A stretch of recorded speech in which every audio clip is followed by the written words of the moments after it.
Hello, everybody. It's Mike with the ongoing restoration.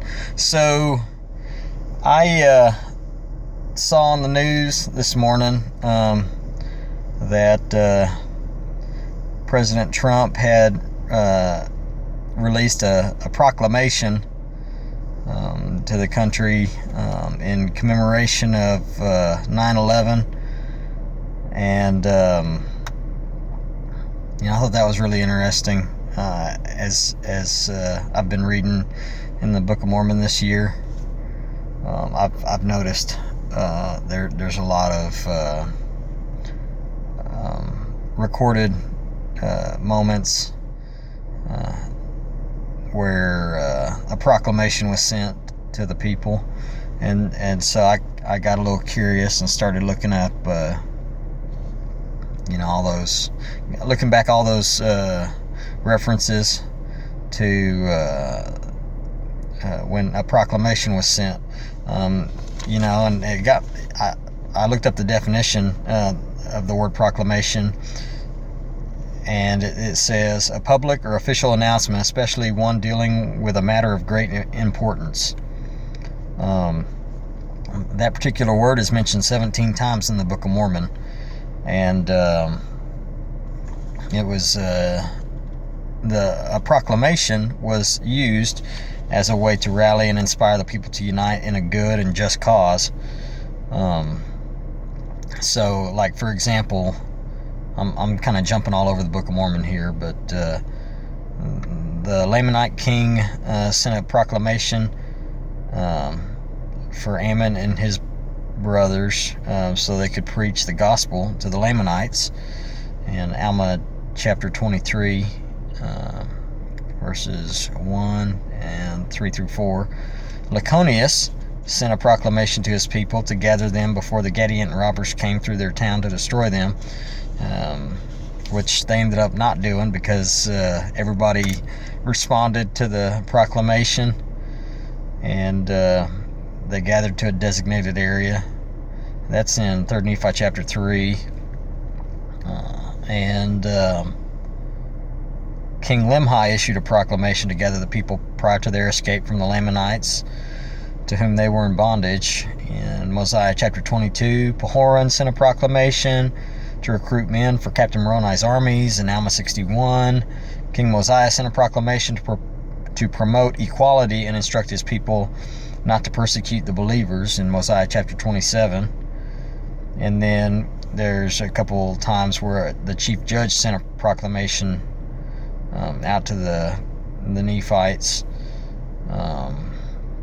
In Alma chapter 27, it was to desiring to know the voice of the people concerning the anti-Nephi Lehis, and them eventually moving into the land of Jershon. And then a proclamation was sent by a chief judge declaring to the believers of Korihor that they must repent, in Alma chapter 30, verse 57. So it's really interesting. There were times when the prophets in the Book of Mormon sent a proclamation, and also the political leaders, and we see that today. President Nelson, back in April, released a proclamation to the world on the restoration of the gospel, and it's declaring its reality and inviting all to participate in the work of the Lord. And then yesterday, I think it's dated yesterday, September 10th, in commemoration of September 11th and those attacks. And I'm not going to read the proclamation. You can find it on the whitehouse.gov, I think. You can find it on the White House's website.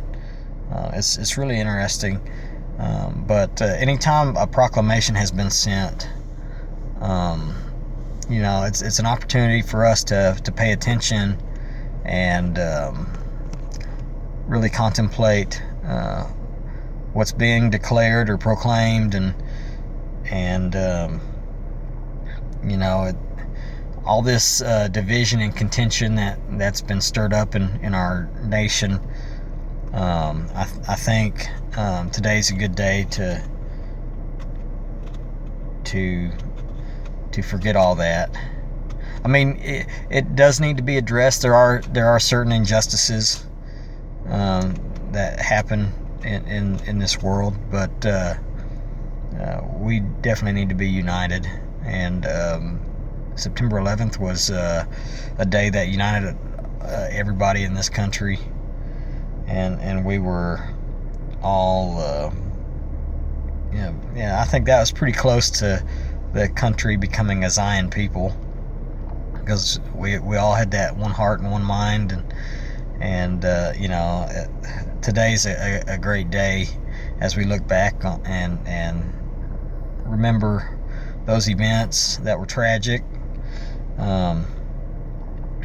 but also keep in mind the proclamation that President Nelson issued back in April about the restoration of the gospel, and what marvelous times we're living in right now.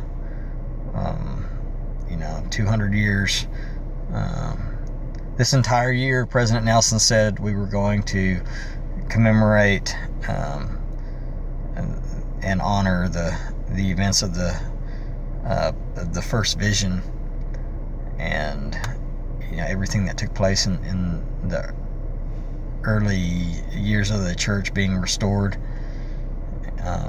It's ongoing. It's still happening, and I think it's